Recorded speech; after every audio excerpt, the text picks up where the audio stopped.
Support for WPR comes from the International Crane Foundation in Baraboo, working worldwide to conserve cranes, support communities, and protect the shared habitat. Site open daily through October 31st. SavingCranes.org. Support for WPR comes from Amplify Health. The doctors, clinics, and hospitals of Gunderson Health System and Bellin Health have come together to form Amplify Health. AmplifyHealth.org. A little empathy changes everything.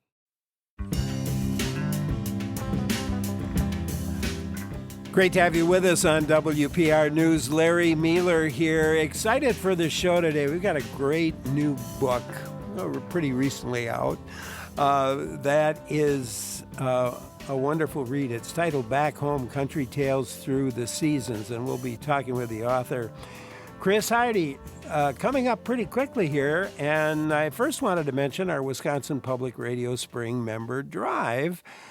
We are here to ask you to invest a few minutes of time to support your WPR listening. And by we, I mean Kate Archer-Kent, co-host of Wisconsin Today. Thanks, Larry. It's so great to be here with you.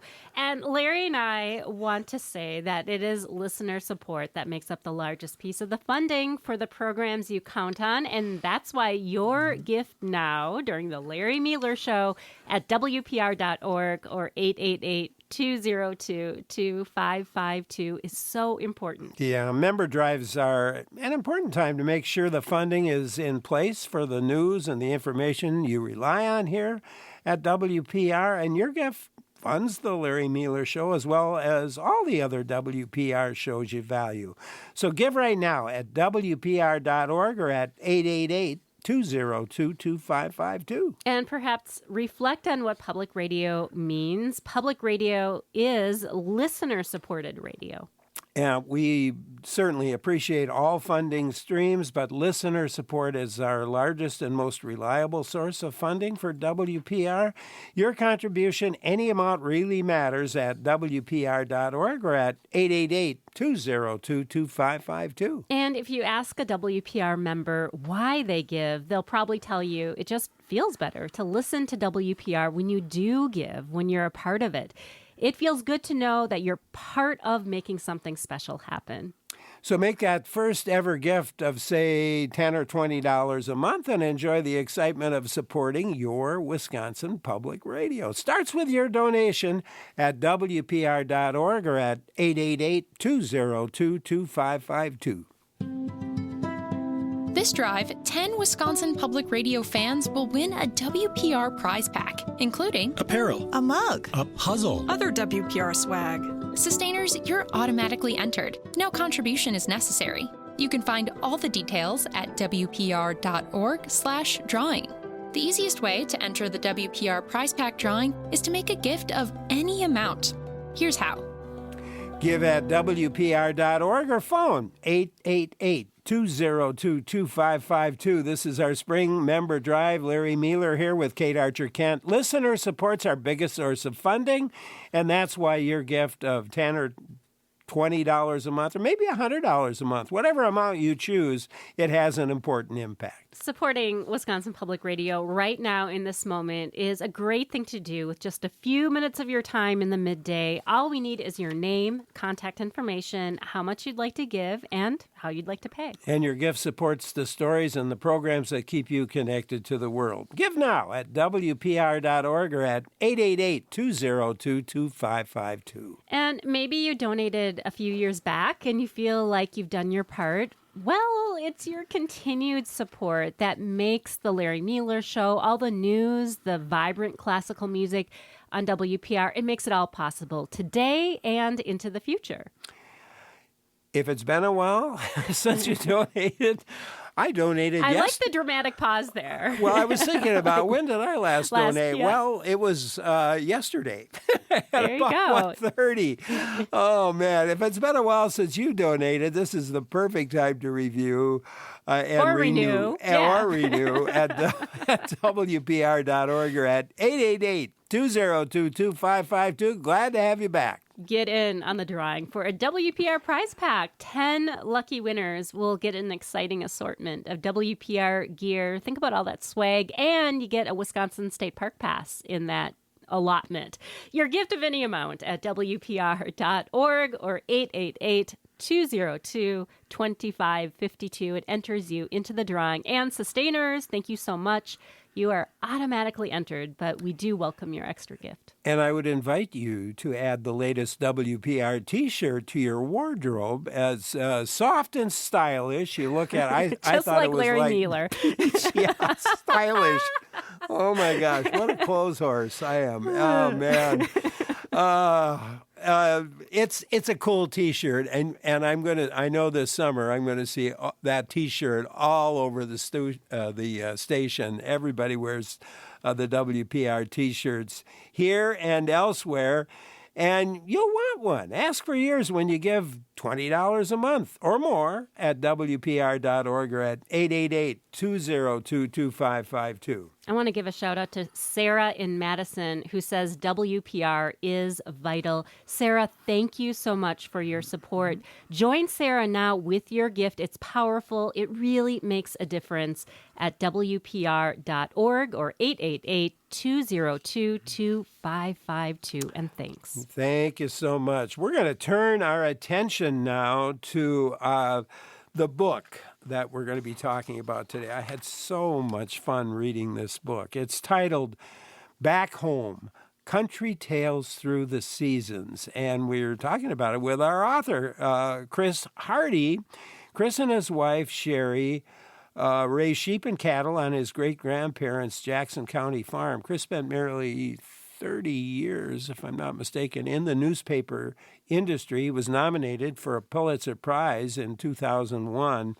And since 2015, he's written a weekly column for Wisconsin newspapers about rural life.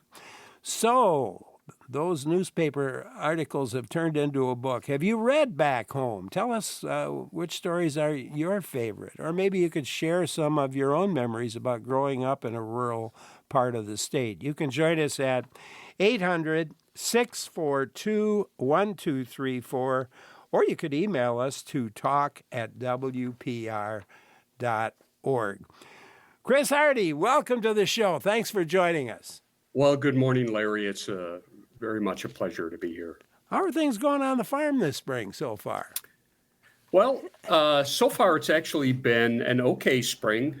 We've had some blizzards or some Aprils where we've had a blizzard every weekend, so at least we've avoided that. We've been working the soil. The biggest project this spring is my wife wants me to relocate much of the garden, so that's been at the top of our priority list. Well, Back Home, Country Tales Through the Seasons, it's actually, I'm sure, is a compilation of your columns that you've written for Wisconsin, for our Ag Review, if I'm not mistaken, Wisconsin newspapers through the years. Yeah. What gave you the idea to gather them into a book?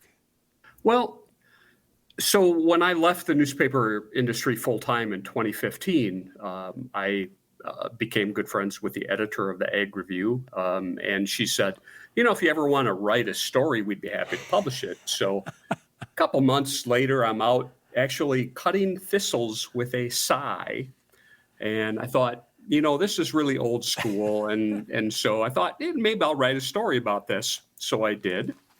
I sent it to Julie at the Ag Review, and she was delighted to receive it, and then put a little postscript at the end of the column that said, "We're happy that he's going to write a weekly column from now on."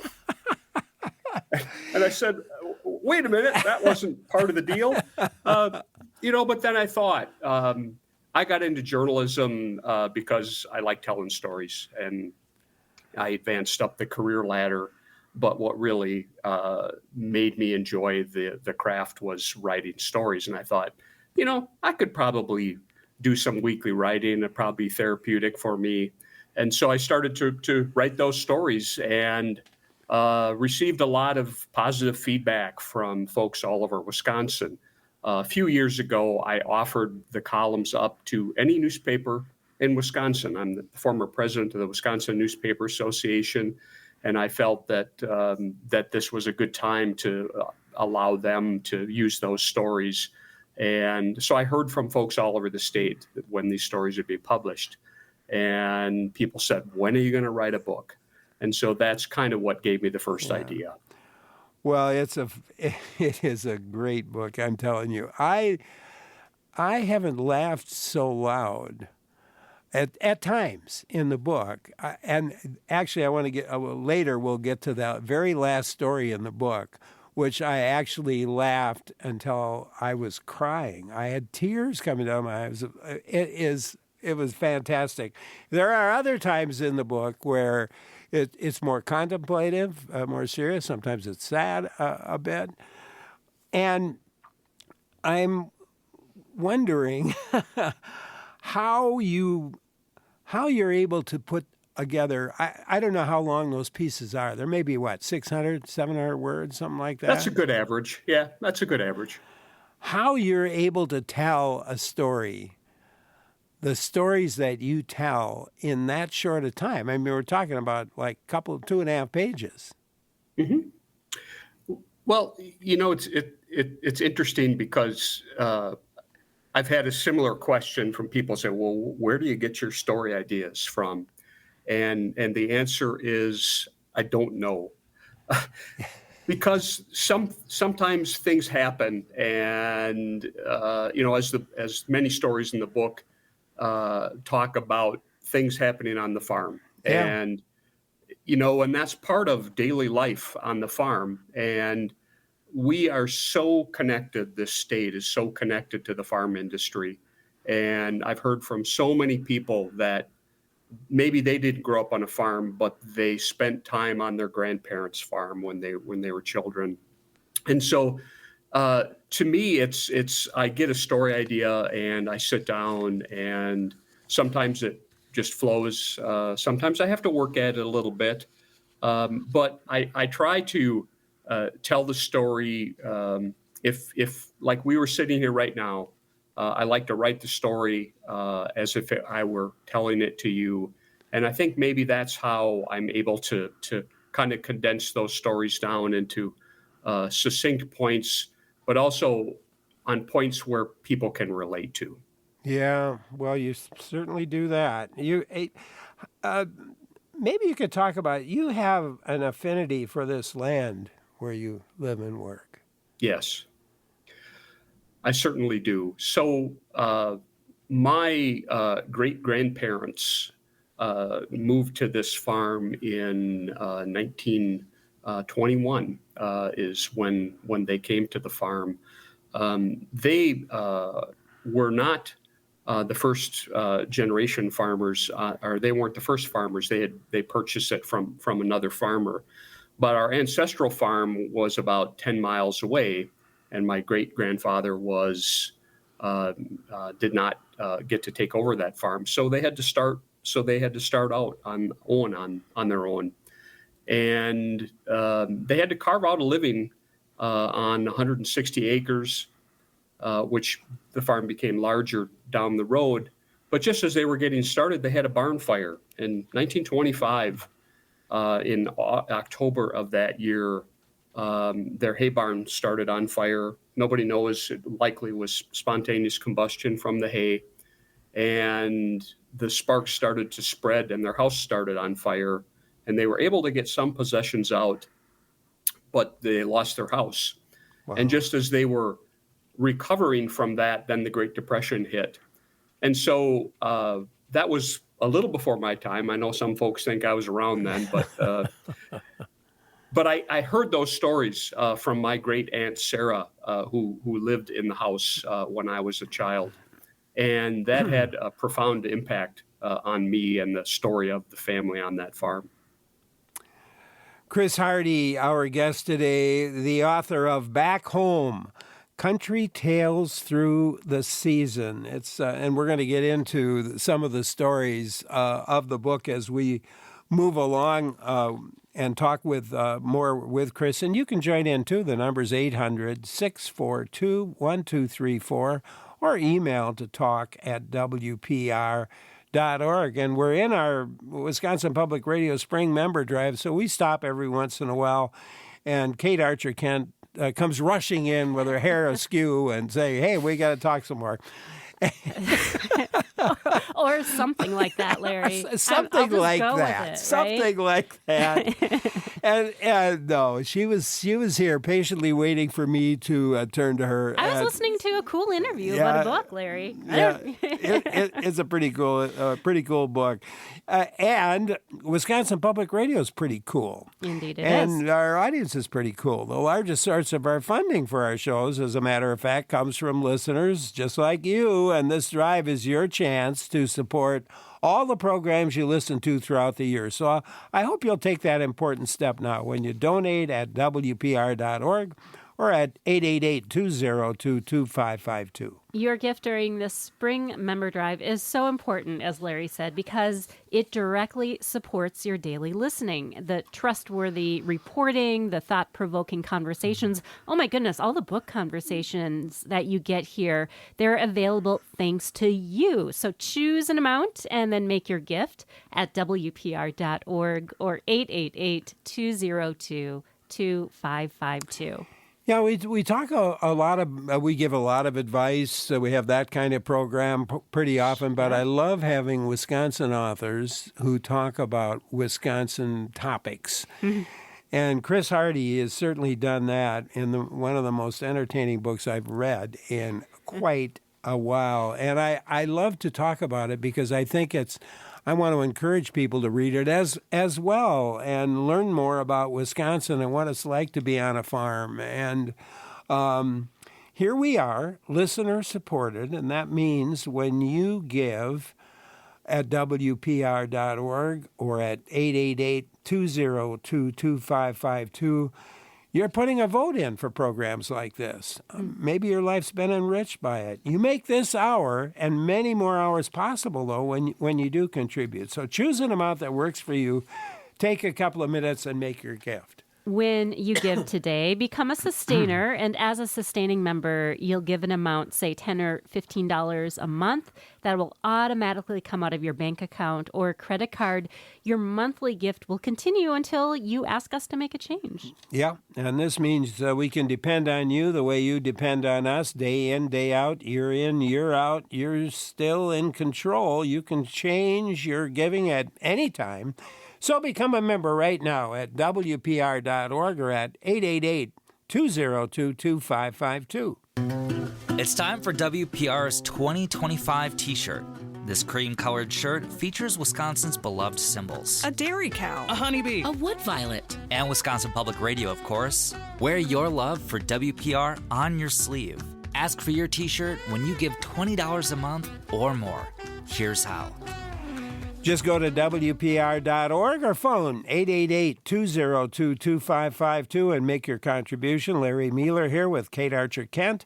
Your support during our drive makes all of the programs that you enjoy on WPR possible. Your gift could be $10 or $20 a month. Whatever amount you choose is the right amount. Sure is. A $10 a month contribution works out to just 33 cents a day. When you think about the daily information, the inspiration, all of these conversations that you get from WPR programs, that's a really great value. Yeah, and remember, today only, we have a drawing for a WPR prize pack. 10 lucky folks will win a box of WPR gear that you can keep for yourself, even though I've contributed. I'm sure my name is not in the list to win. You should put your own gear box together with all of this I have my own stuff. gear box together. Oh, my gosh. You know what? I've already got a Wisconsin State Park Pass, but you will get one if you're one of the lucky winners of that WPR prize pack and a whole bunch more. Your donation, any amount at WPR.org or phone 888-202-2552 would get you to automatically be entered. And this spring, we have another in a series of attractive and comfy WPR t-shirts that are not yet in Larry's closet, I do believe. So let the world know you're a WPR fan with this purple and orange Wisconsin-themed design on a cream-colored t-shirt. Ask for yours when you give $20 a month or more at WPR.org or 888-202-2552. And again, if you're a sustaining member, thanks a whole bunch for that. Maybe Make today the day you increase your support of WPR. Maybe add $5 or $10 a month, whatever amount you choose at WPR.org or at 888-202-2552. Can I just get this in, Larry? Paula in Monona says, I love the Larry Mealer Show. Mic drop. Paula, thank you so much. Well, what about you? I mean, you don't have to love me, but I hope you love WPR. and you can make a difference right now. Make a contribution at WPR.org or at 888-202-2552, and thank you. Great to have you along today on WPR News. Larry Mealer with my guest for today, author Chris Hardie. He's written a whole lot. And the book we're talking about that he's put together is titled Back Home, Country Tales Through the Seasons. Wonderful book, and I'm glad to have the chance to talk with him, and I hope you'll join in. Give us a call. The number is 800-642-1234. You can email to talk@WPR.org. Chris, you organized your book into seasons. I really like that approach, but talk about your thinking there. Yeah, certainly the seasons are such an important part of farm life. And when I looked back at my body of work, I realized that I was writing about that pretty consistently, that many of my stories were related to the weather, what was happening on any given day. And some of my stories are reminiscing. They're going back to childhood or other stories that were weather related. And I thought, as you pointed out, this is a series of short essays. And instead of just kind of throwing them all in there, and, this is a life about farming, I thought it made sense to do it chronologically and tie them to the seasons, which I think people can relate to. Yeah, it was a great idea. What's your favorite season on the farm? My favorite season on the farm is definitely summer. Just because just the growth of the crops, the activity, and as you saw, I wrote a lot about baling hay.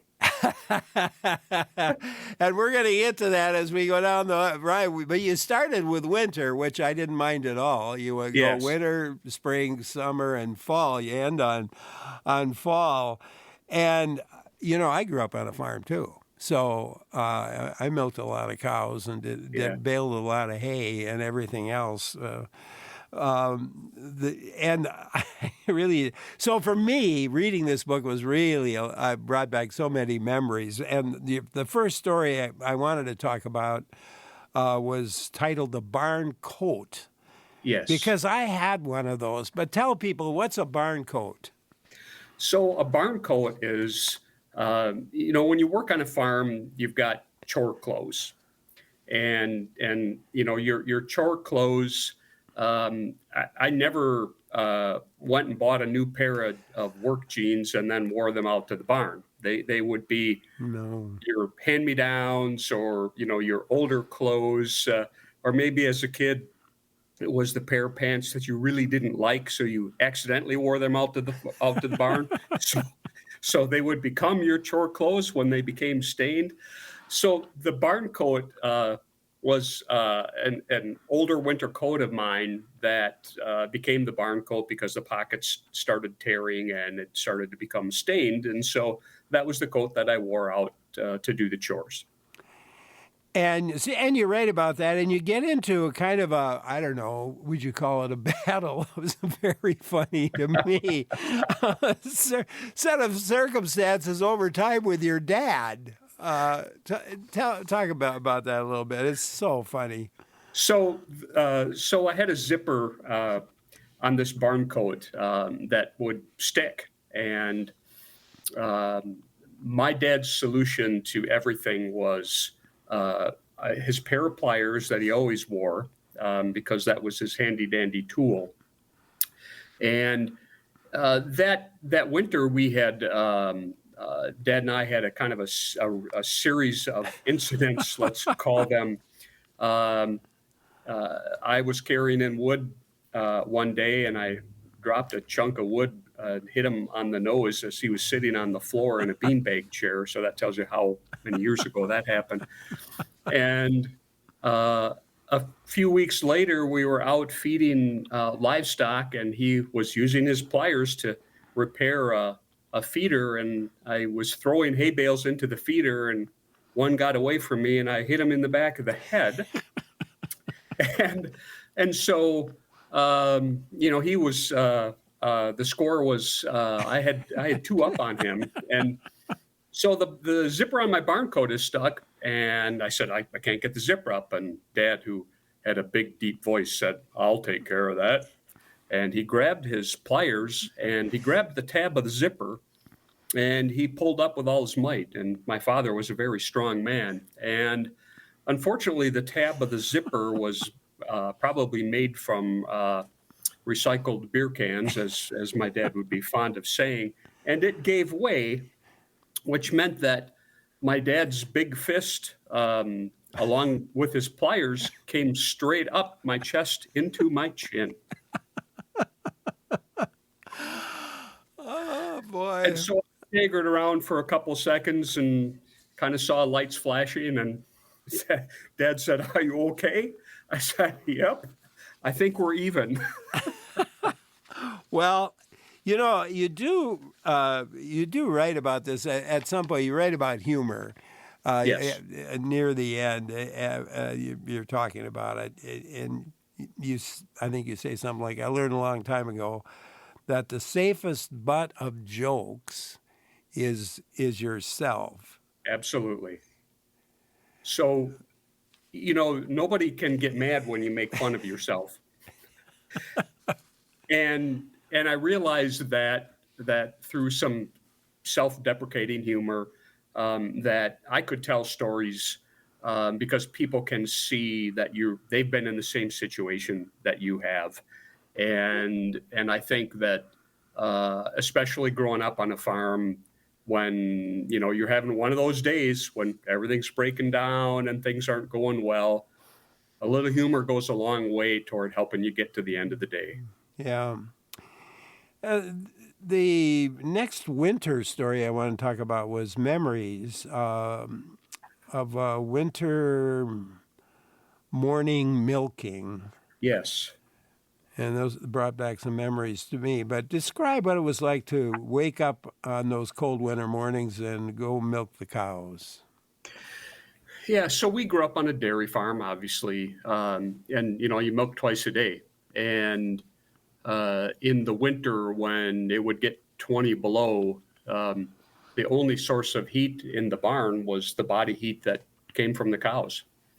And it was just difficult to think of crawling out of your nice warm bed and getting bundled up and going out to face that cold. And I just have very distinct memories of kind of that battle. Your boots are squeaking on the snow. You head out into the barn and you open up the barn door, and it's just steam, fog in the air from the moisture and the heat that's coming from the cattle. And you hope that the water lines didn't freeze overnight, because sometimes you'd come out and a pipe had broken overnight and the barn gutters would be full of water. And so the first thing you got to do is shut the water off and fix the leak. But you still had to milk the cows, and we didn't wear gloves because we milked with buckets until 1986. So your hands are in and out of water, and it's cold. But I did find, and this was something that my dad showed to me, that you could warm your hands up right on the top of a cow's udder, underneath her back leg. There would be a nice warm spot there, and that's where you'd stick your hands to try to warm them up. I'm sure the cows didn't appreciate it, but you had to do something. And I actually heard from a reader when I first wrote that column. I heard from a reader who said, "You also know about the secret place." I knew that too. The other thing about milking, and you write about this, you get to know the cows. It's kind of, I mean, typically I worked with somebody else always when milking was on, but we didn't really talk, much. We just worked on our own side of the barn with our milking. But you get to know those cows pretty well. You do, and we did it the same way, Larry. We'd have usually we'd have two guys milking, and if we had a third person, they would prepare the cows, wash the udders, and move the surcingles down, and help the milkers get ready. But each milker took their side of the barn, so that way you became more familiar with those cows. And you knew which ones were going to be a little fidgety, which ones were going to be the quick milkers, which ones were going to take a little longer. It just, it's again, when you do something routinely over and over again, it just kind of becomes pattern, and you get into a rhythm when you're milking those cows. Yeah, I remember one that was really good at swishing its tail and catching you in the face, and especially if the tail had sat in the gutter before it swished you in the face. They were masters at that. I think, even in the middle of summer, okay, maybe there's a fly they're after, but not in the middle of the winter. They're not after flies. They're after your face. So you said in that story, you said, I hated the hard work, then not realizing till I was older how much I learned. Yes. There's no question, Larry, that my career success comes directly from growing up on a farm. Because when you grow up on a farm, and I think my first chore was probably when I was about 6 or 7 years old, and I had to wash the milking machines every day. You can't blame somebody else when your chores don't get done. Nope. And you learn that you have responsibility, and that you're also part of a team, and other people depend on you to get your work done. And if you're out in the middle of the field raking hay and the rake breaks down, and no cell phones in those days, you figured it out. Is there something I can do to fix this? How do I react and respond to this situation? But you roll up your sleeves and you get it done. And I think that hard work ethic taught me so much. And as I write about in these stories, I couldn't wait to get off the farm. I hated growing up on the farm. It was like in the summer, all my friends got to do fun stuff, and I had to bale hay. And so I wanted to do something else. And so that's why I got into journalism, because I enjoyed the writing. But the farm and the land called me home, and I realized that I had missed that as a strong part in my life. Chris Hardie, our guest today, his book, Back Home Country, Tales Through the Seasons. Great to have him with us today, and great to have you listening in as well during our spring member drive. And Kate Archer-Kent back with me, and here today to raise the money that pays for the programs that you enjoy. Indeed. Indeed. I hope you'll support us and support from people like you. It's the largest piece of our funding. We keep saying that. And that's why your support at WPR.org, or go to 888-202-2552 and make your contribution. That's why it's so important. That's true. And Wisconsin Public Radio is listener-powered. It means your support makes WPR's news and these conversations and where to warm your hands on a cow, all of it, it is all here. And you help make that available not only for yourself, but for the entire community. I always learn something new, Larry. So thank you for making WPR's public service mission possible with your gift now at WPR.org or 888-202-2552. A lot of times when you listen, it's kind of like going out for coffee with a friend. It's enjoyable. It's informative. So it piques your curiosity. And someone has to pay for it. At the end of the day, you make the conversations you value on this service possible with your financial support. Right now, give at WPR.org or 888-202-2552. Sometimes you actually get more than you pay for. WPR, I think, is one of those places where that's true every day.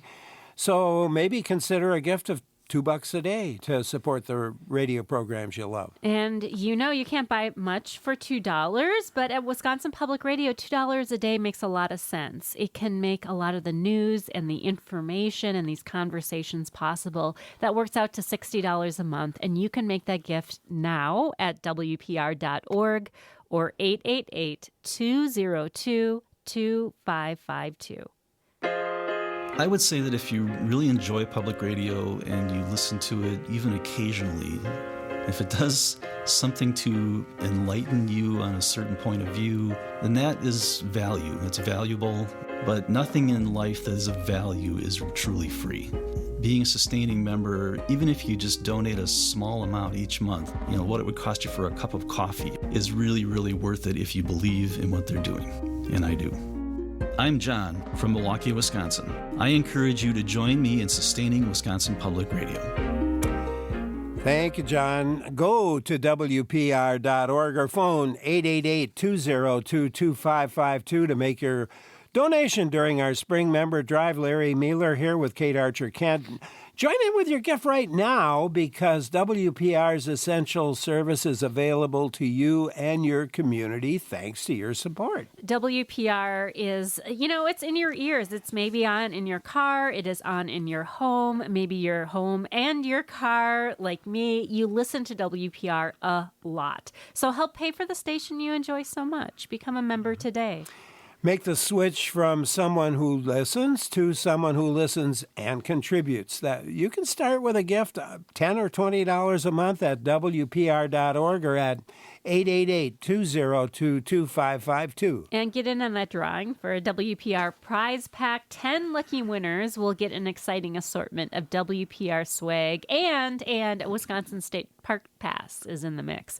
Your gift of any amount at WPR.org or 888-202-2552. That enters you in the drawing. And sustainers, you're automatically entered, but we absolutely welcome your extra gift. And join me, because I'm adding that WPR T-shirt to my wardrobe. You could do it too. And I can't imagine you wouldn't, Larry. You have to keep it growing. I have every one that we've ever done. I've got a whole closet. Yeah, I bet. I would imagine. But they're fun. Yeah, I wear a different one every day in the summertime, match in spring your and mood. summer. Yep. Match your mood. And this one's pretty cool. They call it champagne color. I don't believe that. I think it's, I don't know, it's sandy. I thought it was peach. But, okay, well, And there's lavender in it. I know that. But it's pretty. And it says, and on the back of it has all of the stations of WPR. Yeah, that's really cool. I really like that. Yeah. Well, you can get yours at WPR.org or at 888-202-2552. And Karen in Madison says WPR is an important part of my daily life. I just love hearing from listeners, Larry. It's so nice. Yeah. Join in with your gift right now. Powerful, really makes a difference at WPR.org or at 888-202-2552. And thank you. Thanks so much for joining in today. Larry Mealer here. We're talking today with Chris Hardie. His book is titled Back Home, Country Tales Through the Seasons. A series, you could read each chapter, read a chapter that it tells a story. You could put it down if you wanted. I couldn't do that because I was really enjoying. So I kind of started at winter and worked my way right straight through the fall, the next fall, and enjoying it a lot. But you can do it the way I suggested, read it straight through, or you could just read a chapter and feel complete, which is really, really cool.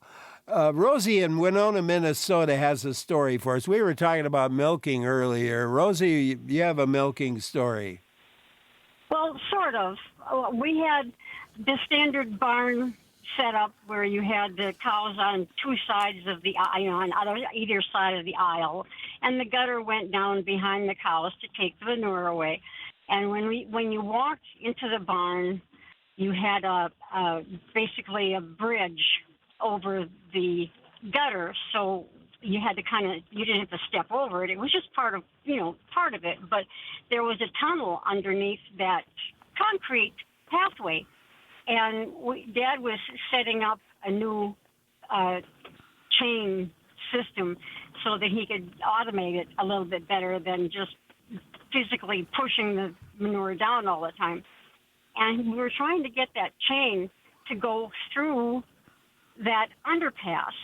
And we were working at that for, it seemed like hours. It wasn't, but it seemed like hours. And I was on one side trying to get the piece of wire that was attached to the chain, and we couldn't. Something was catching underneath that overpass, and we kept on and on and on. And I had a cat. Of course, I'm living on a farm. You have lots of cats, and the cat was there, and this cat was going underneath that walkway, back and forth between Dad and I, and I said, you know what? Why don't we tie a string on the cat's tail? So we did. We tied a string on the cat's tail, Dad put it in on one side, and I called it on the other side. And sure enough, it came right through.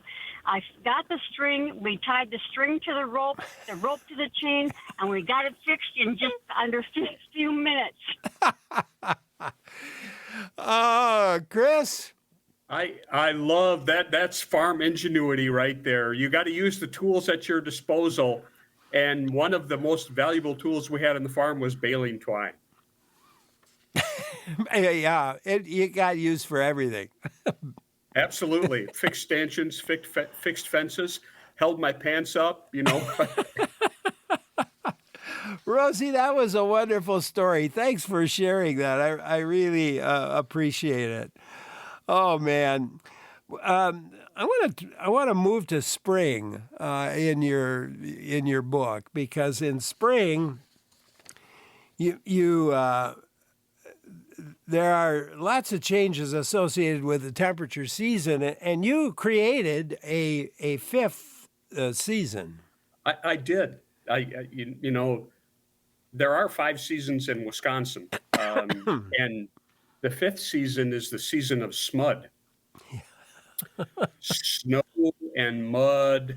It's that season. Thankfully, we're past it now, but it's that season when things begin to thaw and the frost hasn't come out of the ground, but the top layer starts to get soft and it's miserable.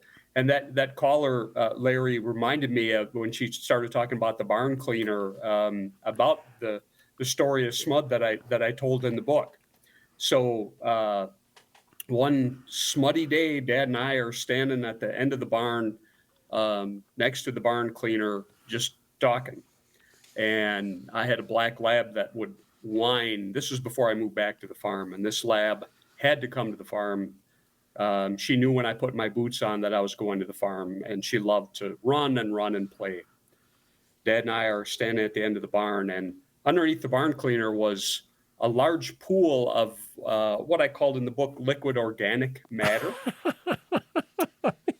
And the dog comes running, almost knocks us down, and takes a flying leap into the middle of the pool and starts chomping at it with her mouth. And she gets out and shakes off and looks at us. And of course, I rhetorically asked, "Alex, what did you do?" And she looked at me and dove right back in. And this is not when you were on the farm, so you had to clean. I did. So the last trip always before we returned home was the milk house, where I kept a bottle of dog shampoo at the farm that I would then just lather that dog up and rinse her off, and to try to bring her home without smelling like the barn had come with her. That and the way you write it and tell it is even funnier than us talking about it right now. You know, the rhythm of life, never perfect, and you talked about caring for sheep. And some people might think of sheep as, pristine, white, fuzzy creatures. Yes. The reality can be a little different from that. Yeah, it certainly can be. And as we were talking, Larry, a lot of my stories are kind of humorous, and they're poking fun at myself, or just the funny moments in life. And this was one where we had spring was always the birthing season, and so we would be busy keeping an eye on our ewes and making sure that they had safe births. And we had a lamb that was born that was unable to survive. It was sick and was suffering, and I had to put that lamb down. Yeah. Never always my least favorite job on the farm, but you're entrusted to be a caretaker of those animals, and you do not want your animals to suffer. And so I wrote this story, and it's a little spiritual in nature. Yeah. But it was, that we are called to be shepherds, and I never knew really what being a shepherd was like.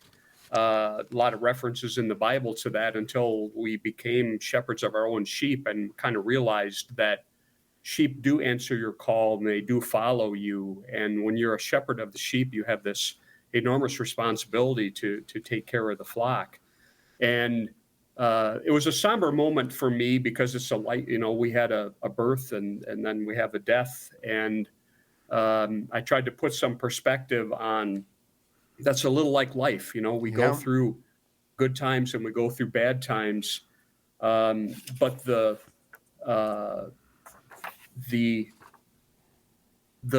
positive thing was I had to go to work that morning, and I got a call from my wife, Sherry, and she said that we had a ewe that had delivered a nice, healthy set of twins. And so, the life it's not easy. No. But to get that call that we had new life again was uplifting for me personally. Chris Hardie, our guest today, his book, Back Home Country Tales Through the Season. Talking with him during our spring member drive, and Kate Archer Kent back with me. And your gift keeps the programs you value, including this one, on the air. And I hope you'll make a contribution right now as we get to the top of the hour, closing in on it. Go to WPR.org or phone 888-202-2552. And thank you so much if you've already given. And if not, there is no times like the present to fund the independent journalism and these meaningful, heartfelt conversations that you count on from Wisconsin Public Radio. You choose the amount, make your gift at WPR.org or 888-202-2552. So much enjoying talking with Chris Hardie today. We talk with a lot of authors, and we cover a whole variety of topics. And I hope your life is enriched a bit. And I hope and know that our programming is very unique to public radio, and we're listener supported. That's also kind of unique. If you have a chance, I would hope you would do it right now. Go to WPR.org or phone 888-202-2552 and make your contribution. Support the programs you count on. Become a sustainer. You can make ongoing monthly gifts from your bank account or your credit card. And that's easy to do. Month to month, you'll be supporting the programs you love, and that's going to feel great. I know that for sure. So pick an amount that works for you. $10 a month, let's say, and become a sustainer right now at WPR.org or you can phone 888-202-2552. And here we are coming up to the top of the hour. And I wanted to just make one final comment. We have so much fun putting on our programs. And I'm telling you, for me, it's such a joy to be able to read a book like Chris's book and to be able to share it with you. If these kind of programs work well for you, I hope you'll join us by giving at WPR.org or by phoning 888-202-2552. And we'll be back with Chris after the news.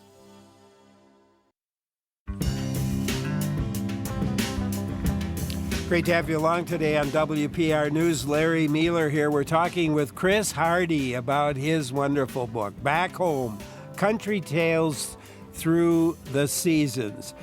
And we're doing it during our Wisconsin Public Radio member drive. Larry Mealer with Kate Archer Kent, and I'm here to tell you your gift makes a huge difference because listeners are the largest source of our funding for our shows.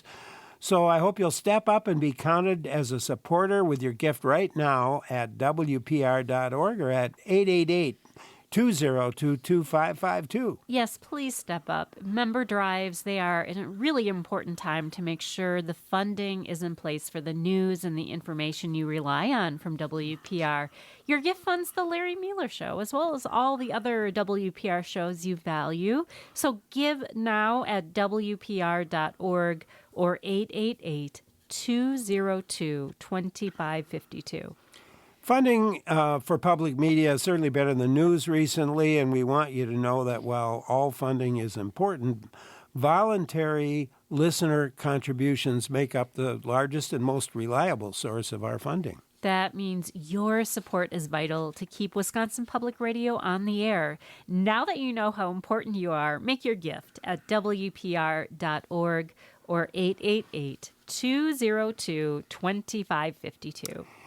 You don't want to think that you don't have to support WPR because somebody else is doing it. WPR has been around for years because thousands of people have made that decision to support something that's important to them. So now it's time for you to make that decision. Many first-time donors give $10 or $20 a month, but you choose what works best for you. Give now. It's time now at WPR.org or 888-202-2552. Be entered in a drawing for a WPR prize pack when you make a gift for any amount for the WPR programs you rely on. 10 lucky winners will receive Apparel, a puzzle, a mug, other WPR swag. Sustainers, you're automatically entered. No contribution is necessary. You can find all the details at WPR.org/drawing. Get in on the WPR prize pack drawing with your gift now. Here's how. Just go to WPR.org and make your contribution, or you can phone 888-202-2552. During our spring member drive, I'm Larry Mealer with Kate Archer Kent, and listener support's the biggest source of funding for our shows. And that's why your gift, $10 a month, $100 a month, whatever amount you choose, has an important impact. And giving to WPR, it's really easy. It takes just a few minutes of your time and a gift of any amount, say $10 a month. And that donation comes back to you every day in the form of engaging programs. So show your support at WPR.org or phone 888-202-2552 and give as generously as you can. And the math works out. Say you hear 3 things a day that you're really glad you heard on WPR. If you paid a dime for each one of them, that would work out to just about $10 a month. Make a gift now of $10 a month or whatever amount is right for you at WPR.org or 888-202-2552. And it'll also get you into the drawing for the WPR prize pack. As a matter of fact, 10 lucky winners will receive an exciting assortment of WPR gear and a Wisconsin State Park Pass. Your gift, any amount at WPR.org or at 888-202-2552 gets you into the drawing. And, of course, if you're a sustainer, you're automatically entered. but we do welcome your extra gift. And how about add that latest WPR t-shirt into your wardrobe mix? It is soft and stylish, and you'll let everyone know you're a WPR listener. So ask for yours when you give $20 a month or more at WPR.org or 888-202-2552. I can just picture the two of us romping through the studios here. Romping, okay, yeah. Well, hand in hand, with wearing our WPR T-shirts. Yep. And I don't think your husband is mine. I don't think so either, Larry. I don't. But I bring this up because as you listen to us talk, I want you to picture yourself in the T-shirt, and you're walking down the street, and somebody romping says, through your community, and somebody says, "Oh, well, that's a nice T-shirt. What's that about?" And you say, "Well, I contributed to Wisconsin Public Radio, and they sent me a T-shirt because it's the most of it." Wisconsin T-shirt I've seen in a long time. There's a ton of Wisconsin on it, so you will definitely be showing you're from here. Yep, and you can get one, $20 a month at WPR.org or by phoning 888-202-2552. Michael in Milwaukee says there are so many enriching moments that WPR brings to the table. Michael, thank you so much for that comment. And we do our best here, right, Larry? Yeah, we do our best. And I hope our best is good enough for you to contribute. It's very powerful, really makes a difference at WPR.org or at 888-202-2552. As we now turn our attention back to Chris Hardie and his book, Back Home, Country Tales Through the Season. Sometimes it's uproariously funny. Sometimes it's reflective. Sometimes you get a little sad, maybe even, reading what he has to say. Every chapter tells a story about his life, especially on the farm. And always great to talk to authors who can make that happen for me. Lilacs. Here we are getting into the lilac season, and thankfully this the aroma of lilacs makes its way into my senses all the time, and it made its way into your farm. And I was really intrigued. You have, as almost like a sidebar story within the story, you talk about the history of lilacs. Can you tell us more? Tell us a bit about lilacs. I did not know, for example, they were related to olives. Yeah, and that's...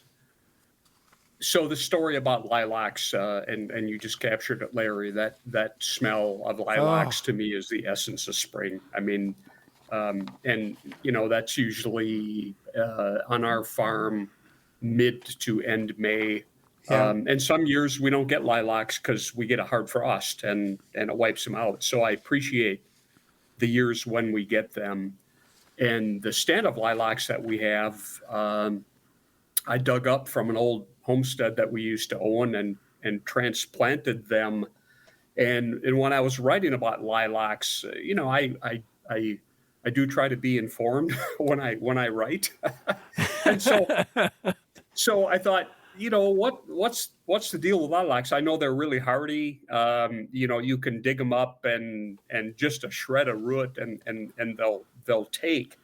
And I discovered that they actually that lilacs come from the Middle East and the European Balkan countries because that's where they first were cultivated, and that you can follow history trading routes by where the lilacs were planted. And then when it comes to North America, some of our founding fathers like George Washington and Thomas Jefferson grew lilacs.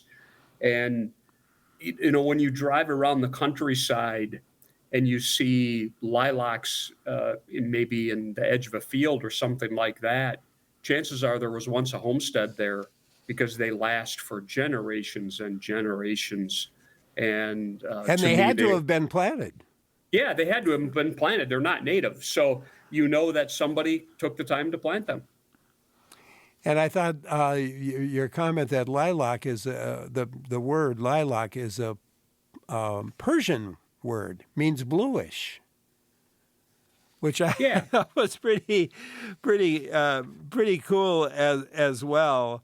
And your comment, if you see a stand of lilacs and they're out in the middle of nowhere, it's fun to be able to think, well, they were planted by somebody. Was there a farmstead there? Was there a homestead there? What went on? It's pretty cool. Well, let's get to summer, because summer is a fun time in a lot of ways. Busy time on the farm, but there was a lot of work connected with it. And I think your writing skills were on display when you wrote about making hay. Nothing easy about making hay, I think, was the title. And working in the heat with hay. Yes.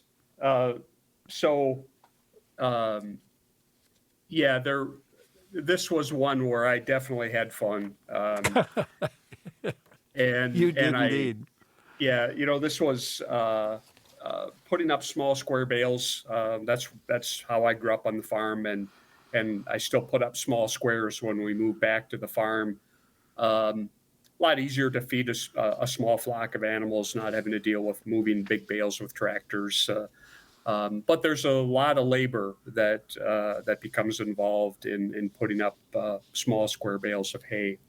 And in this particular story, I kind of talked about the fact that I had a hay wagon with a flat tire that I had to fix. The tractor wouldn't start. Another tractor started, but we had to pop the clutch to get it going, so we didn't dare let it turn off. Stop it on a hill if you did. Yep, stop it on a hill. And I kind of build this story around the famous farm adage, you got to make hay while the sun shines. And then I built that out into say, and it'll be a hot day, because inevitably it is a hot day. And the story proceeds to, I'm unloading hay and there's no one there to help me. And I know that it's going to rain. So I decided, we talked before, sometimes you just do it yourself. So, well, you said you had 3 people helping you. I did. I had 3 people. It was me, myself, and I.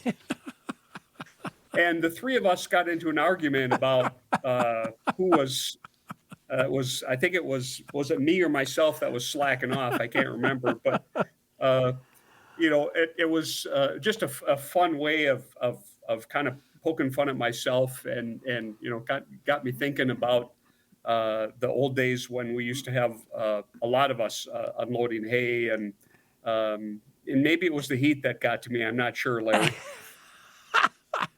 I tell you, that was a very, very entertaining piece, for sure. And I also got a kick out of your baseball story. You had a team with you played on a little league team in a field, like a field of dreams. Yes, it absolutely was a field of dreams. Or maybe nightmares, but it was actually a baseball little league field that was carved out of a cornfield. And in between summer chores, my dad loved baseball as a kid, and we lost our coach, and so he decided that he was going to become coach of the team. And it was a bunch of farm kids, and we hardly practiced, which certainly showed on the field. But it was just a fun memories of playing a sport that I really enjoyed and still enjoy to this day. And we never won a game. in I think I played for 3 seasons, Larry, and no, Never won a game. Never won a game. We came close a couple times, but just never got that big W. But those memories of playing baseball as a kid and the players around me, I wouldn't trade that in for anything, even for one victory, because it was a special time and kind of a rare time when you're a farm kid in the summer to do something different than simply working on the farm. Yeah. And you have a real knack in starting and ending, I mean, all through every story, but you have a really nice way of winding up every story, every chapter in your book. And I loved how you ended that last paragraph with I'm not even going to tell people. They should go and read it for themselves. It was something I thought, you know what? That is exactly right. Chris Hardie. Yeah, thank you. His book, Back Home, Country Tales Through the Seasons. And through the seasons, we occasionally have a member drive. I love the segue. And here it is spring. And what do we have in spring? We have a spring member drive. Kate Archer Kent, that's the other voice you just heard. Your support's an essential piece of the funding for the shows that you enjoy here on WPR. And listener support's our biggest source of funding. So this drive is your time to take action and make the programs possible when you give at WPR.org or at 888-202-2552. Through the seasons, yes. Your gift during this spring member drive, it is so important because it directly supports your daily listening and the trustworthy reporting, the thought-provoking conversations that make you laugh and think and make you reflect on Wisconsin. You come here to do that, and it's available thanks to you. So choose an amount and then make your gift at WPR.org or 888-202-2552. Really enjoying talking with Chris Hardie about his book, Back Home. It's a wonderful book, and the stories we've been telling today have brought out some comments, and I bet you some thoughts in you, perhaps, as you were listening about maybe your own life and your own experiences. How's your life enriched by shows like this that are unique to public radio? We're listener-supported, and that means when you give at WPR.org or you phone 888-202-2552, you make this hour and many more hours possible. So choose an amount that works for you. Take a couple of minutes and make your gift. Become a sustainer. Choose a monthly gift amount to come from your bank account or your credit card, and it'll continue for as long as you'd like. Because WPR is one of those things you never want to live without. Make your support ongoing with a sustaining gift. Convenient and flexible as well. You can get started right now. Give $10 or $20 a month at WPR.org or at 888-202-2552. Around town, at work, out jogging, at the lake. Let people know you're a WPR fan when you wear your new WPR 2025 t-shirt. This comfortable and attractive cotton poly blend shirt has a lavender and orange design on a cream-colored background. It'll be a conversation starter as you work and play here in Wisconsin or anywhere you travel. I like your shirt. Thank you. Ask for your t-shirt now when you give $20 a month or more. Here's how. Go to WPR.org or phone 888-202-2552 to make your donation. Larry Mealer. With Kate Archer Kent, your support during our drive makes the news, the conversations like this one, entertainment, music, all you enjoy on WPR. The gift of $20 a month or $20 or $10, whatever amount you choose, let's just put it that way, is the right amount. And after you've made your donation to WPR, you can make your gift go further by telling your friends and family. You can? Oh, I guess you could. Yes, you can. You spread the word. You could use social media. Let me ponder this. You could use social media. You could call them up on the phone. You could walk by them and just tap them on the shoulder and say, hey. You're it. You're it. Tell them to make a gift. Make your gift, though, first at WPR.org or phone 888-202-2552, and then inspire the other WPR fans in your life to do the same. And remember, today only, we have this drawing for a WPR prize pack. It's 10 lucky people who will win a box of WPR gear that you can keep for yourself, or you can share amongst your friends and family when you talk with them. You'll also receive a Wisconsin State Park pass in that box. Your donation of any amount at WPR.org or 888-202-2552, it gets you automatically entered. And this spring we have that very attractive and comfy and champagne colored, as they say, but I'll say peach. You do you, Larry Mueller. That's just how it works. And there's a big kind of a lavender bullseye in the front, and within the bullseye is, well, it's a big circle. I should put it that way, not a bullseye, because there's all these other things. There's cows, and there's a cow. Our flower, Our state flower. Yeah. I think our state fish, the muskie's in there. It's a pretty cool shirt, and you can ask for yours when you give $20 a month or more at WPR.org or at 888-202-2552. If you're a sustaining member, thank you so much. Make today the day you increase your support of WPR by, say, $5 or $10 a month. Whatever amount you choose at WPR.org or 888-202-2552. Oh, Gary in Appleton, did you see what he said? Yes, I did. The Larry Mueller Show is a wealth of information on a daily basis. I love that, Larry. I love it, too. What about you? Join with your gift right now. Powerful really makes a difference at WPR.org or at 888-202-2552. Thanks for joining in today. Larry Mueller here talking with Chris Hardie about his book, Back Home, Country Tales Through the Seasons. And Chris actually produced, to give you an example of his writing and his writing style, we thought it'd be fun to play a Wisconsin Life piece that was produced. It's titled, and it's from Chris's book, it's titled The Last Hunting Season. So let's listen to that. Dad sipped coffee poured from his dented thermos as we watched a large gray squirrel scamper up a nearby tree. We were sitting in a deer stand overlooking two fields. It was late morning, November 23rd, 2019, the opening day of the Wisconsin gun deer hunting season. It was the 70th season Dad was participating in the annual hunt. We knew it was going to be his last. Dad's mobility and mental alertness had been declining for several years. Dad was an expert hunter. He knew the farm like the back of his hand. He never built a deer stand, but always sat in the same valley where deer frequently crossed. As the landscape changed, he would move his spot, but he always got a deer, and it was usually the biggest buck taken that year from the farm.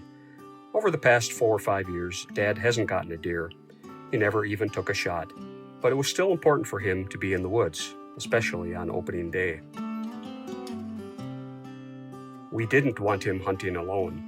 Ross started the morning by driving Dad to the stand and sitting with him for the first few hours. I came over in the late morning. "What kind of tree is that?" Dad asked, pointing to a nearby gnarly bur oak. He knew trees. "But not today." "I think that's a bur oak," I replied. "Oh, sure," he nodded in agreement. The fields we overlooked were cleared by my great-grandfather. Dad had told me the story many times, but I wanted to hear it again. "Weren't these fields cleared by Grandpa Ray?" I asked. "Yes, they were," he said. "They used a stump puller and dragged the stumps out with a stone boat. Can you imagine how hard that had to be?" For a few moments, it was like the old days. A father and a son sitting together in the cold November woods, sharing a bond that transcends simply pulling the trigger of a gun. Like the second day of the season in 1978, when Dad insisted that I hunt from his stand and I shot my first buck. I was just finishing the field dressing when Dad walked down the hill. "You got one," he said in his matter-of-fact style. "It's not that big," I replied, mentally comparing the single antlers to the 8-pointer they had shot the previous morning. No, it's a nice one, he said with a smile. A load was lifted from my shoulders. I was no longer the buck fever kid who couldn't shoot. As I stood there with my father just less than a month removed from my 15th birthday, I felt like a man. So many memories, so many stories. Dad fell silent. "What kind of tree is that?" he asked, pointing to the same tree that we had discussed 20 minutes ago. "I think it's a bur oak, Dad," I said, turning my face away to wipe my moistening eyes. "Oh, sure," he said. A little while later, Dad said he wanted to watch the Wisconsin Badgers football game. I gave him a ride in the truck, and he settled into his easy chair. Dad's last hunting season was over. Dad always said that when it was his time to go, he wanted it to be in the woods under his favorite tree. He didn't exactly get his wish, but he did die at home. My 46th hunting season this year will be sad because my hunting partner and mentor is gone. The woods will seem empty, but Dad will be there nevertheless because his memories and stories remain. What a wonderful piece. What a wonderful piece, Chris. And your father made several appearances in your book. He did. Your father, talk about how your father maybe helped make you the person you are today. So Dad was, he wasn't a traditional farmer, if there is such a thing. He actually was a mining engineer. He graduated from UW-Platteville with a degree in engineering. And when I was, till I was 6 years old, we lived in a suburb of Milwaukee. And Dad decided he had enough of the rat race and he wanted to move back to the family farm. And so he moved the family back there and went into partnership with his great uncle on the farm. Dad was a big, kind of a gruff guy, extremely intelligent, and he had a huge impact on me because his just kind of his style and his straightforward, matter of fact approach to things. And I told that story because we were always so busy. Deer hunting was one of the few times per year that we actually got a chance to sit down together and kind of talk father to son. And that's what always made it real important to me. And I'm pleased to say that my son hunts with me and now my grandsons hunt with me. And so we've kind of carried on that family tradition that was started many years ago. Really, really cool. Well, I want to take us back to summer a bit, and partly because Helen in West Salem is with us and has a story, I think, to tell us about hay. Helen? Yes, this was before the time of hay bales, and we had a hay rack, and it was my job as a little girl to tramp the hay that my brothers threw on the rack. And of course it was, rack was being pulled by horses. So this was way back before tractors and hay bales. But that's my story, tramping that hay. And it was always beastly hot, of course. But, that's what I had to do. Helen, thank you. A comment, Chris. Yeah, thanks for sharing that, Helen. So in my hay barn, I still have the hay forks hanging on the wall and the pulley system suspended from the roof that was used in that that hay wagon would have been backed into the barn, and those hooks would have been forks dropped from the ceiling. And that's how it was done in those old days. So I really appreciate you sharing that. Yeah, I remember that when the fork would come down and pick the hay up, and when it hit the top, it would just very quickly skim across the top of the barn and drop the hay where I was too little. At that point, I was just watching and kind of in awe. And I didn't even know how it was all working, but my dad did. That's for sure. Well, we have a couple of, several comments. Gino from Denmark couldn't stay with us. He remembers milking cows with his sister. And one June, the cows were eating fresh hay. He was milking one cow, and his sister made the move to milk the cow beside him. As she walked behind the cow, it coughed and lifted its tail. Well, the side of her head was sprayed with runny organic matter. And Gino still laughs about this today. It reminds me of my friend Michael Perry, who has a story about in a book, I think, called, Don't Walk Behind a Sneezing Cow. Yep, that was always the risk, particularly during that. If it would have been the first pasture or something that changed their diet, they could get a little runny.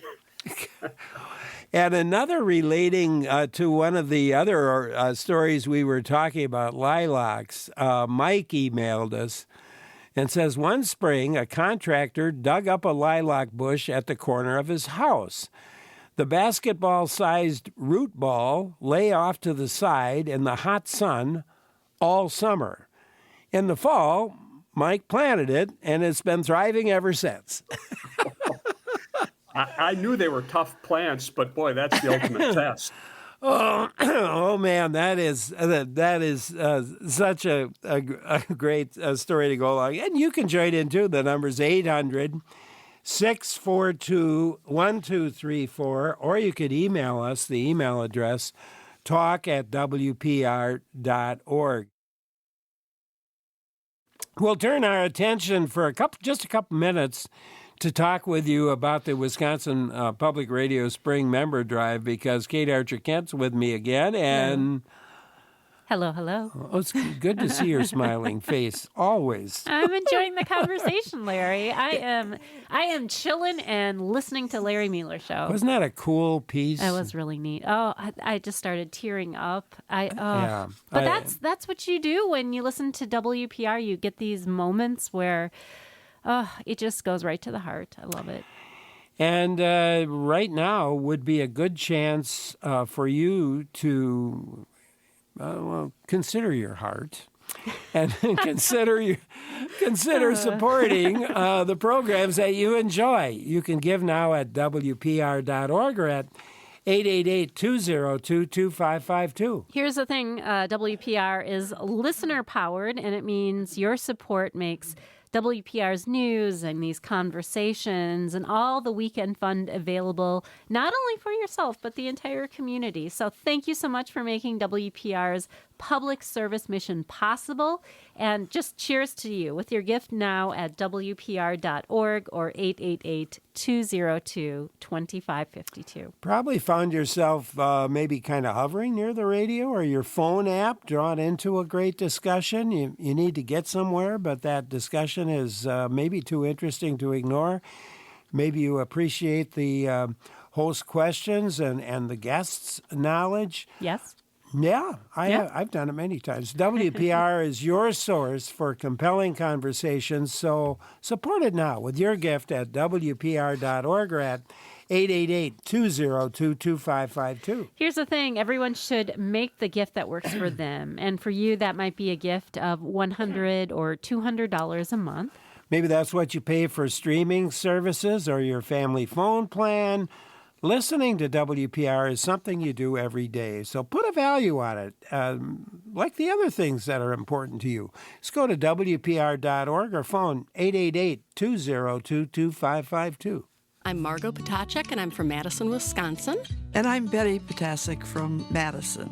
If we want to keep Wisconsin Public Radio, we have to support it. There have been times when I haven't been able to give, even between the time I was a student and now. Even if you're able to give a little bit, I think that makes a big difference. And the sustaining membership, where automatically every month it comes out of your checking account, you don't notice it so much that way. And it's super easy, and I think it makes a difference. Feel good and make a difference right now at WPR.org.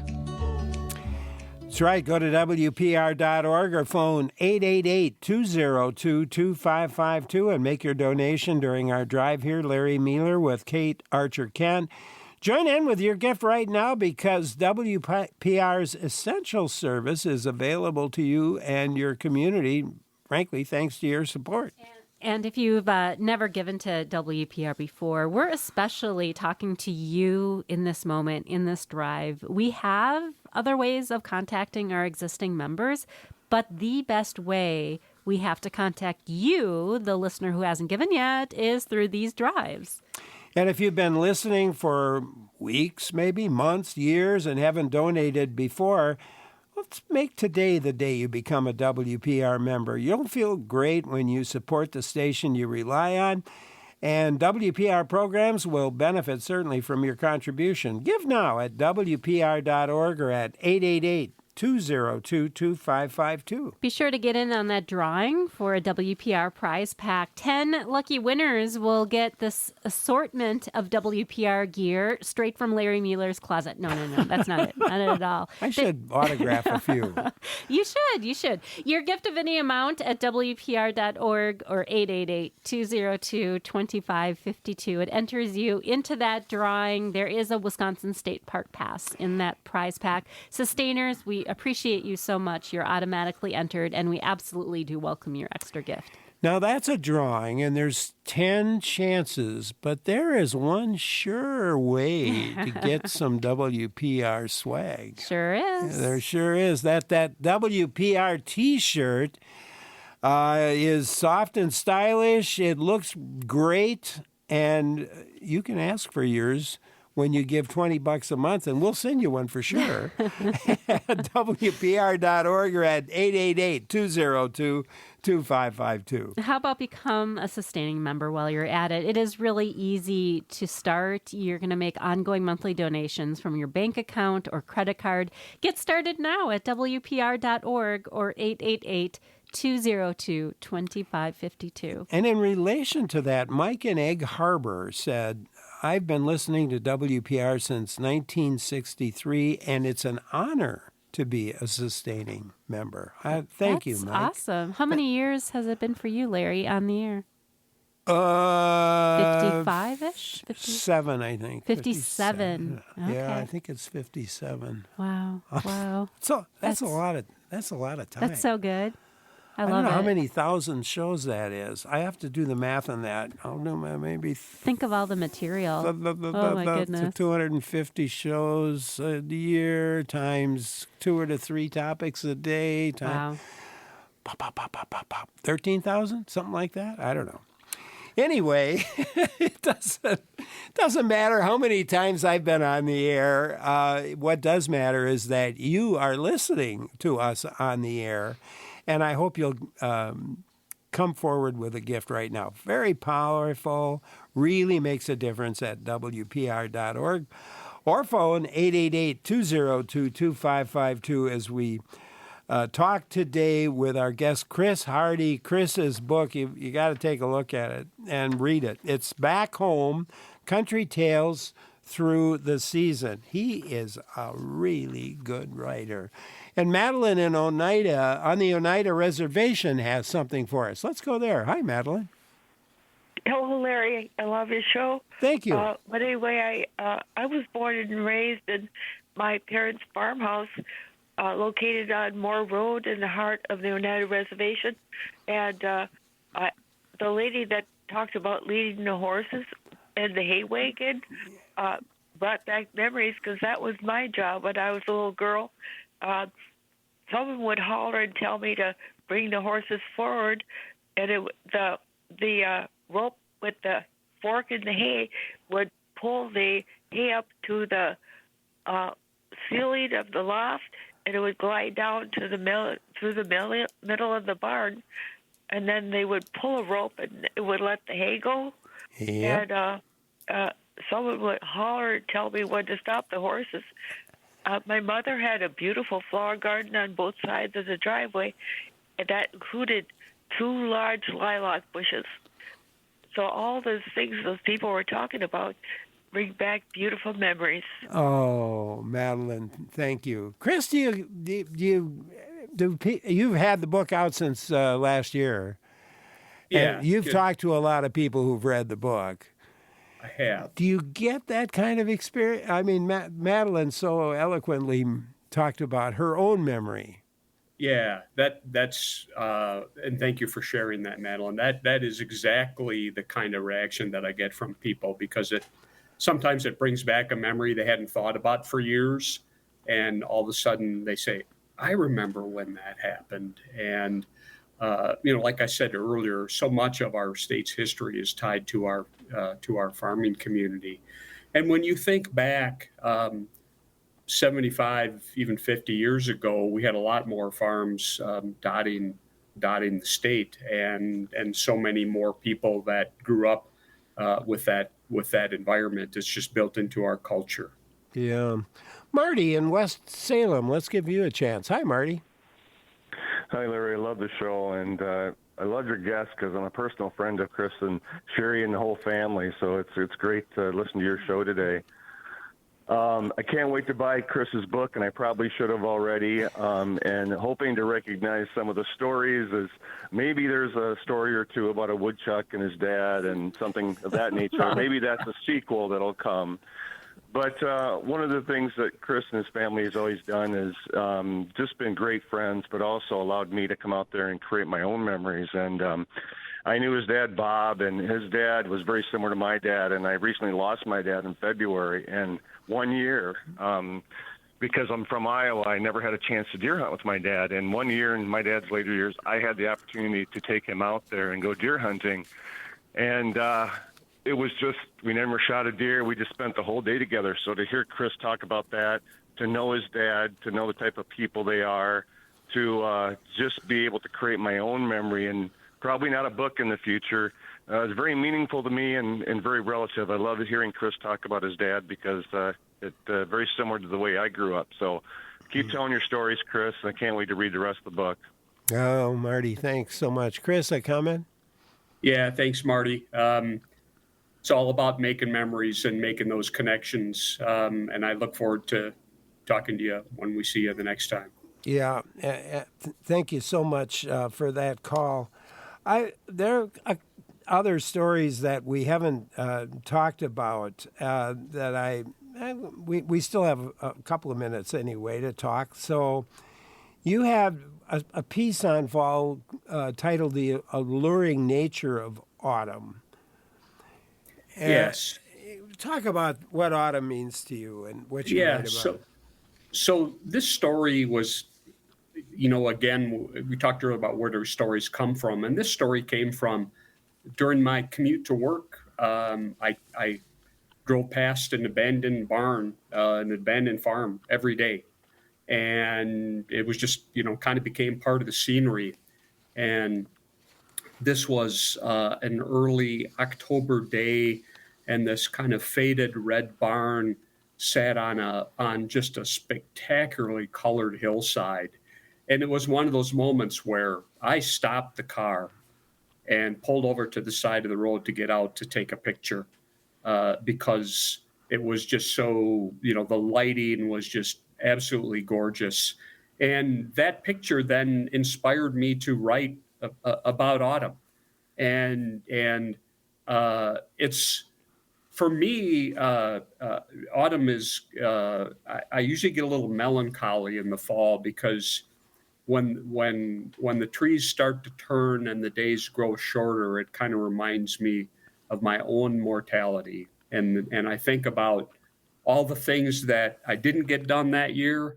And I think about how many more years left do I have.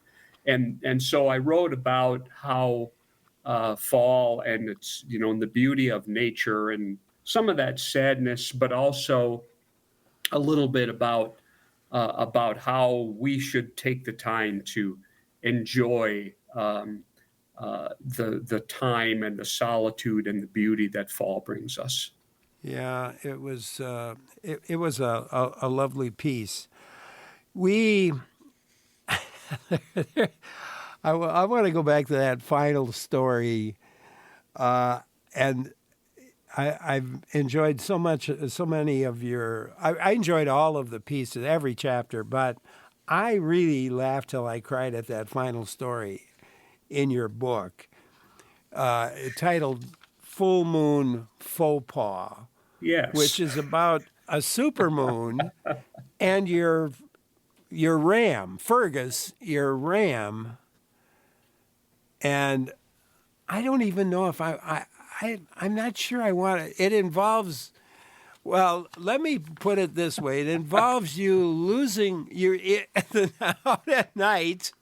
You're trying to get the ram, Fergus, over to the U-barn, and you wind up losing your pants in the process of this. That's correct.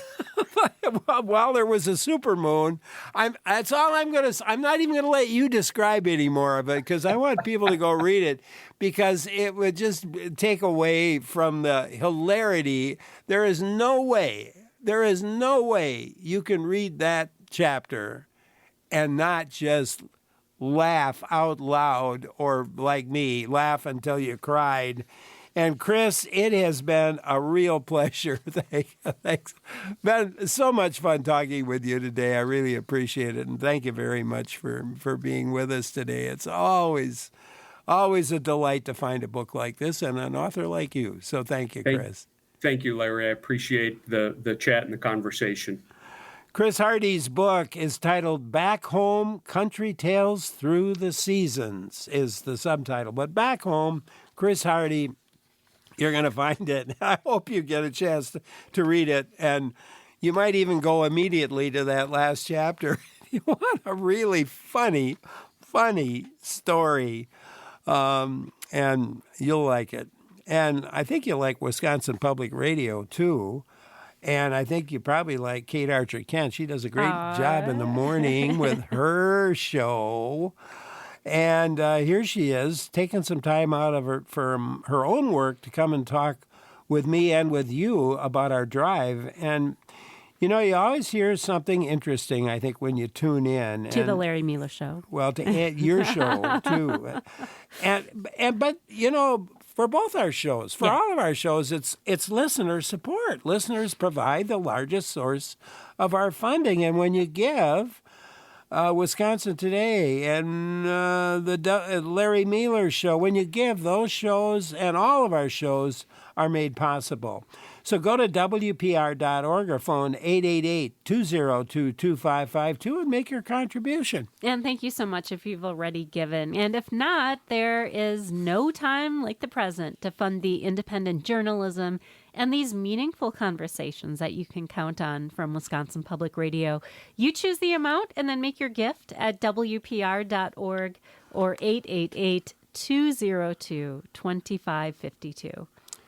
I'm going to reread that last chapter again, and I know I'm going to bring from Chris Hardie's book, and I know I'm going to break out laughing again, even when I know what's coming.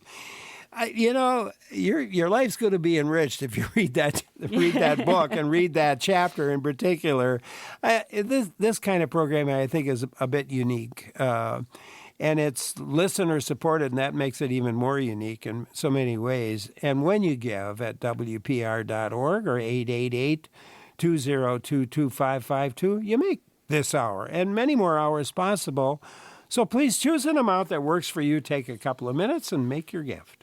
And you listen to WPR month after month, year after year. Now donate the same way you listen. Become a sustaining member. You'll make ongoing contributions of, say, $10 or $20 a month for as long as you wish. And you'll have the satisfaction of knowing you're supporting the programs you love. So don't delay. Give a sustaining gift right now at WPR.org or at 888-202-2552.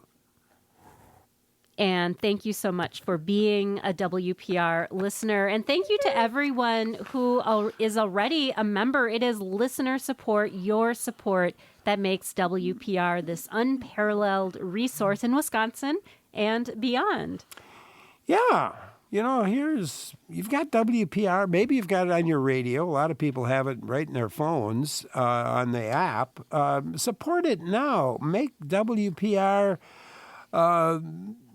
the conversations, the shows. I'm trying to think of all of the different things, the music, the entertainment. It's all possible with your gift at WPR.org or at 888-202-2552. And don't forget about those T-shirts. Don't forget about the T-shirts. They're great. Purple and orange, Wisconsin-themed design, cream-colored. You'll love the shirt. I want to get in. Lars in Madison says, I always enjoy listening to WPR. And Larry, it's always such a joy to join you here on the show. I really do enjoy it. We have a lot of fun, We don't do. We do. Yep. And we still even have another minute, which we are wrapping up. Thank you so much.